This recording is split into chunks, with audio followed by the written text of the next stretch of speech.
السلام علیکم دوستو دبئی کی عدالت نے کرپٹو کرنسی کی دنیا میں ہلچل مچا دی۔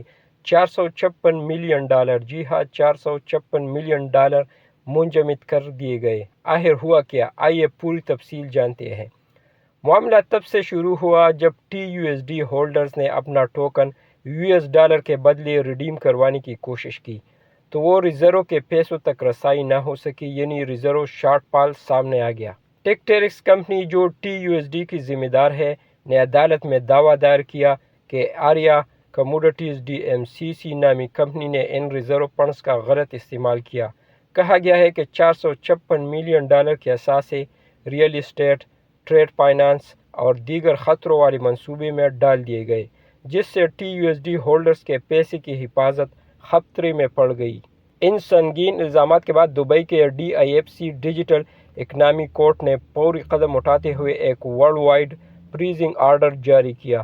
اس حکم کے تحت دنیا میں کہیں بھی کوئی بھی ان $456 ملین کے اثاثوں کو نہ بیچ سکتا ہے، نہ منتقل کر سکتا ہے، نہ چھپا سکتا ہے۔ یہ پہلا موقع ہے کہ دبئی کورٹ نے کرپٹو ریزرو چوری کے معاملے پر عالمی سطح کا فریزنگ آرڈر جاری کیا۔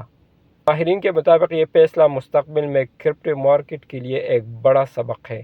دبئی نے واضح پیغام دیا ہے کہ ریزرو فنڈز کے غلط استعمال، فراڈ یا دھوکہ دہی پر سخت کارروائی ہوگی۔ اب عدالت یہ طے کرے گی کہ آیا فنڈز واقعی غلط جگہ استعمال ہوئے اور کس کو ذمہ دار ٹھہرایا جائے گا۔ تو دوستو، یہ تھا دبئی کے $456 ملین والے کرپٹو فریزنگ کیس کا مکمل جائزہ۔